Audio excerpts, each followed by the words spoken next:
और आज जिस सीट की बात करेंगे वो है मनेर विधानसभा। मनेर विधानसभा पाटलिपुत्र लोकसभा के अंदर ये सीट आती है और इस विधानसभा में फिलहाल राजद का कब्जा है। अब क्या मनेर का इतिहास जो रहा है वो राजद को सपोर्ट करता हुआ दिखता है या फिर मनेर में कुछ उलटफेर हुआ है? आने वाले दिनों में यहां पर किस तरह का आंकड़ा किसको फेवर करता हुआ नजर आएगा, इस पर भी चर्चा होगी। रंजन जी, अगर मनेर को आप स्कैन करते हैं तो मनेर विधानसभा की सीट क्या कहती है? देखिए, 1952 में मनेर विधानसभा में पहली बार चुनाव हुआ था और 1990 तक आपको यहाँ पर कांग्रेस का दबदबा जो है वो दिखता है। उसका मुकाबला कभी लेफ्ट पार्टीज से, कभी सोशलिस्ट से, कई बार निर्दलियों के साथ भी उसका मुकाबला हुआ, लेकिन कई बार उसे जीत मिली, कुछ में उसे हार का सामना भी करना पड़ा। इनफैक्ट 1990 तक हुए 11 चुनावों में उसे 7 में जीत मिली। लेकिन अब जो मनेर विधानसभा है वो आरजेडी का, राजद का जो है वो किला बन चुका है, गढ़ बन चुका है और यहां पर आरजेडी का ही वर्चस्व साफ साफ जो है वो दिखता है। लेकिन एक और बात दिखती है कि मनेर विधानसभा जो है वहां पर अगर आप देखें तो एक विधायक को हम छोड़ दें तो बाकी जितने भी विधायक हुए हैं वे एक ही जाति से हुए हैं, मतलब कि यादव जाति से हुए हैं। इसका अर्थ यह है कि इस विधानसभा क्षेत्र में यादव मतदाताओं की संख्या सर्वाधिक है, यादव बहुल इलाका है और यही वजह है कि आमतौर पर जो प्रमुख दल होते हैं वो सभी यादव कैंडिडेट ही चुनावी मैदान में उतारते हैं। अब एक और चीज यहां पर देखें कि मनेर में एक परिवार का भी दबदबा जो है वो दिखा है और वो परिवार है श्रीकांत निराला का। परिवार 1952 को अगर आप छोड़ दें तो लगभग हर चुनाव में या तो विजेता रहा है, कई बार उपविजेता मतलब दूसरे नंबर पर रहा है और नहीं तो मुख्य मुकाबले में रहा है। और यह परिवार श्रीकांत निराला का है। खुद 4 बार श्रीकांत निराला यहां से विधायक बने हैं, तो उनके पिता राम नगीना सिंह 3 बार यहां से विधायक बने हैं। उनकी जो मां है राजमती देवी वो 2 बार यहां से चुनाव जीतने में सफल रही हैं और उनके नाना भगवान सिंह भी यहां से 1 बार जीते हैं। तो कुल जो यहां पर 18 चुनाव हुए हैं उसमें से 10 बार जो है इसी परिवार को जीत मिली है। और इसलिए कहते हैं कि इस परिवार का दबदबा है कि ऐसा नहीं है कि किसी एक पार्टी से होकर ये चुनाव लड़े हैं। ये कांग्रेस से भी चुनाव जीते हैं, ये आरजेडी से भी लड़कर चुनाव जीते हैं, ये जनता दल से भी लड़कर चुनाव जीते हैं, ये निर्दलीय भी चुनाव जीते हैं, ये लेफ्ट में रहकर भी चुनाव जीते हैं। तो इसी से हम कहते हैं कि यहां पर जो है इस परिवार का जो है वो दबदबा साफ तौर पर जो है वो दिखता है। हम अगर 18 चुनाव की बात करें तो यहां पर यह साफ साफ दिखता है कि इन 18 चुनावों में कांग्रेस को 7 बार सफलता मिली है, राजद यहां पर 5 बार जो है वो चुनाव जीतने में कामयाब हुआ है, सीपीआई को 1 बार सफलता मिली है, समता पार्टी भी 1 बार चुनाव यहां से जीती है, जनता पार्टी और जनता दल को भी 1-1 बार सफलता मिली है और निर्दलीय प्रत्याशी 2 बार यहां से चुनाव जीते हैं। भाई वीरेंद्र यहां पर 4 बार चुनाव जीतने में सफल रहे हैं, जो कि अभी यहां के विधायक हैं। हालांकि जो पहली जीत उन्हें मिली थी 2000 में, तब वो समता पार्टी से उम्मीदवार थे, 2000 में तब वो मनेर से चुनाव जीते थे। श्रीकांत निराला भी अलग अलग पार्टियों से 4 बार चुनाव जीत चुके हैं, तो उनके पिता राम नगीना यादव भी 3 बार यहां से चुनाव जीते हैं। तो ये चीजें दिखती हैं। अब हम यहां पर जो आखिरी 3 चुनाव हुए उनके आंकड़ों को देखते हैं और वो हमें क्या बता रहे हैं वो देखते हैं। तो एक चीज दिखता है कि 2010 में जो है भाई वीरेंद्र को जो है आरजेडी टिकट देती है। दरअसल श्रीकांत निराला सिटिंग कैंडिडेट थे आरजेडी के, लेकिन वो जेडीयू के टिकट पर चुनावी मैदान में उतरे यहां पर। तो एक मुकाबला ऑलमोस्ट जो है आमने सामने का हुआ।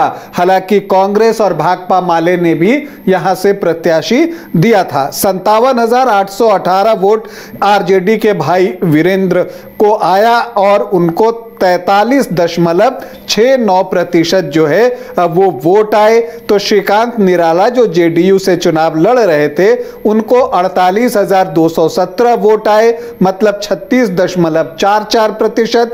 भाकपा माले के प्रत्याशी जो हैं वो 4,764 वोट लाने में कामयाब रहे। तो कांग्रेस प्रत्याशी अशोक गगन तीसरे स्थान पर रहे 5,540 वोटों के साथ, 4.19% उनका वोट रहा। तो यहां पर 9,601 वोट से जो है भाई वीरेंद्र यहां से चुनाव जीतते हैं। फिर 2015 आता है, महागठबंधन बन चुका था, कांग्रेस आरजेडी जेडीयू एक साथ चुनाव लड़ रहे थे। तो ऐसी परिस्थिति में चूंकि ये राजद का मजबूत गढ़ था तो टिकट जो है सीट शेयरिंग में यहां से आरजेडी को ही लड़ने के लिए कहा गया और आरजेडी ने जो है टिकट भाई वीरेंद्र को ही दिया, उन्हीं पर विश्वास जिताया। उनके सामने बीजेपी ने जो है इस बार श्रीकांत निराला को चुनावी मैदान में उतारा, लेकिन परिणाम बदल नहीं सका। भाई वीरेंद्र को 89,773 वोट आए, मतलब 50% से ज्यादा वोट, और श्रीकांत निराला को 66,945 वोट आए, मतलब कि 37.33% वोट। और जो यहां पर आपको भाकपा माले के प्रत्याशी थे गोपाल सिंह, उनको 4,332 वोट आए, 2.42% वोट। तो भाई वीरेंद्र यहां पर 22,828 वोटों से चुनाव जीतने में सफल रहे। फिर 2020 आता है, एक बार फिर से जो है भाई वीरेंद्र को ही आरजेडी लालटेन के निशान पर चुनावी मैदान में उतारती है। तो निखिल आनंद, इस बार भाजपा ने अपना प्रत्याशी बदला और जो जर्नलिस्ट थे पहले, बाद में पॉलिटिशियन बने, निखिल आनंद को बीजेपी ने यहां से टिकट दिया। तो श्रीकांत निराला जो है वो निर्दलीय चुनावी मैदान में उतर गए। तो एक ट्रायंगुलर फाइट यहां पर हुई, लेकिन यहां पर एक तरफा जीत भाई वीरेंद्र के लिए फिर से आई। उनको 94,223 वोट आए, इस बार 47.4% वोट उनको मिले। निखिल आनंद को 61,306 वोट आए, मतलब 30.9% वोट, और श्रीकांत निराला को 14,615 वोट, मतलब कि 7.41% वोट आए। और भाई वीरेंद्र जो हैं वो 32,917 वोटों से चुनाव जीतने में सफल रहे। तो यहां पर ये एक चीज दिखती है कि आरजेडी का ये मजबूत गढ़ है और पिछले 5 चुनाव से वो लगातार जो है चुनाव जीतते जा रहा है। 2005 के फरवरी अक्टूबर में जो दोनों चुनाव हुए थे वो आरजेडी ने जीते थे, और फिर ये 3 चुनाव जो है वो उसने जीते हैं। तो 5 जीत जो है लगातार आरजेडी को यहां पर मिले हैं, और इस बार आरजेडी की कोशिश है कि अपने गढ़ में वो जीत का सिक्सर लगाए। तो भाई वीरेंद्र जो है वो यहां पर आरजेडी के टिकट पर जो है जीत का चौका लगाना चाहते हैं। वैसे उनको अब तक 4 जीत पहले भी मिल चुकी है, लेकिन एक बार वो समता पार्टी से थी। और अगर आप मनेर को देखें तो जब आप आरजेडी का गढ़ या किला कहते हैं तो वो दिखता है। लोकसभा चुनाव में भी आप देखते हैं कि यहां पर आरजेडी को अच्छी खासी बढ़त मिलती है। 34,459 वोटों से मीसा भारती इस बार जो है वो लीड की हैं, जबकि उनके अपोनेंट रामकृपाल यादव थे। और इससे पहले भी जब लोकसभा का चुनाव हुआ है तो भले ही मीसा भारती पाटलिपुत्रा से लोकसभा का चुनाव हार गई, लेकिन मनेर में जो है उनको वोट अच्छे मिलते रहे, वो आगे रही हैं। तो ये इस सीट का जो है एक स्वभाव हमको दिखाता है कि यहां पर क्या कुछ हो रहा है। देखिए मनेर जो है इसको मनेर शरीफ भी आप कहते हैं, और एक इसका एक आध्यात्मिक महत्व भी है। यहां पर सूफी संत मखदूम याहिया मनेरी और सूफी संत मखदूम शाह की जो दरगाह है वो है, जिसकी की बहुत मान्यता है यहां पर। और इन सब के बीच मनेर का लड्डू वो बहुत फेमस है। तो अभी तक जो है पिछले 5 बार से मनेर का लड्डू जो है वो मीठा स्वाद जो है सिर्फ राजद को दे रहा है। इस बार क्या होगा, दावेदार कौन हो सकते हैं?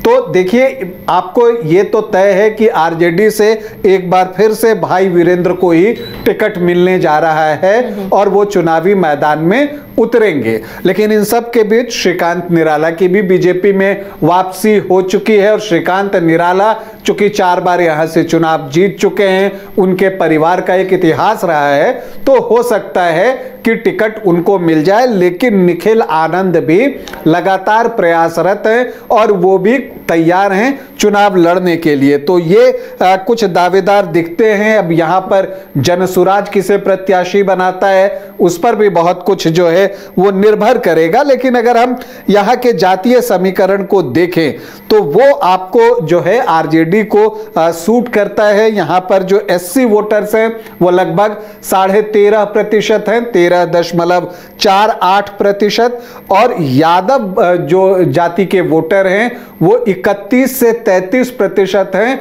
कोई 35-37% तक बोलते हैं। तो यहां पर जो यादव वोटर्स हैं उनकी संख्या बहुत अच्छी है। लेकिन आश्चर्यजनक रूप से यहां पर मुस्लिम वोटर्स की संख्या उतनी नहीं है, वो सिर्फ 5.1% है। तो फिर भी 38 से 40% का एमओआई का चंक जो है वो मनेर में बन जाता है। और इसके ऊपर जब आप कुछ एससी वोट्स और कुछ अन्य जातियों के वोट ले लेते हैं तो आप 47-48% के आसपास पहुंच जाते हैं और इसी वजह से मनेर में जो है जीत आरजेडी को मिल रही है। अगर यहां पर हम देखें तो जो आपको सामान्य जाति के वोटर्स हैं उनकी संख्या भी ठीक ठाक है। राजपूत 6 से 6.5%, भूमिहार 9.5 से 10.5% और ब्राह्मण जो हैं वो 2.5 से 3% हैं। तो सामान्य जाति के वोट भी 17 से 19% के आसपास पहुंच जाते हैं। जबकि कोयरी कुर्मी को अगर आप जोड़ते हैं तो 8 से 9% का आंकड़ा ये पहुंचता है। और वैश्य जो हैं वो भी 8 से 9% हैं। अदर्स जो कि ओबीसी और ईबीसी में आते हैं वो 10 से 12% हैं।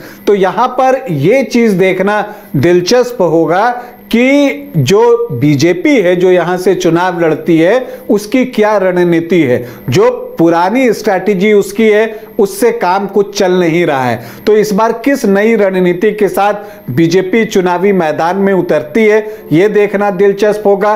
क्या कोई एंटी इनकम्बेंसी है वो देखना दिलचस्प होगा। लेकिन मुकाबला यहां पर जो है वो तगड़ा आपको होने की उम्मीद है। अब इसमें यह देखना है कि जो एससी वोटर्स हैं और जो आपको अन्य पिछड़ी जातियां हैं और अति पिछड़ी जातियां हैं उसमें जो है बीजेपी कितना चंक निकालती है। उससे ज्यादा महत्वपूर्ण यह है कि यादव वोटर्स में बीजेपी के जो उम्मीदवार होते हैं वो यादव ही होंगे संभवतः, तो वो कितना पेनिट्रेट करते हैं और वहां से कितना ज्यादा वोट निकालकर ला पाते हैं। तो परिणाम जो है उसी पर निर्भर करेगा कि यादव वोटर्स जो है कितनी संख्या में बीजेपी की तरफ आते हैं जो परंपरागत वोटर्स है आरजेडी के। और अगर ऐसा नहीं होता है तो फिर आरजेडी के लिए जो है एक और आसान जीत यहां मनेर में मिल सकती है। तो कुल मिलाकर मनेर में एक दिलचस्प मुकाबला। जब बीजेपी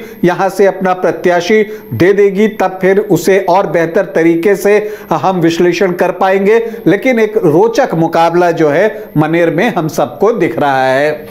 तो पाटलिपुत्रा लोकसभा की बेहद खास सीट मनेर सीट है और यहां पर बहुत रोचक मुकाबला होगा। अब इस बार जनता क्या फिर से आरजेडी को चुनती है या फिर यहां से पार्टी बदलती है, इस पर भी हमारी नजर बनी रहेगी। कौन कैंडिडेट होगा और किस तरह का मुकाबला होगा, लगातार आपको अपडेट देते रहेंगे।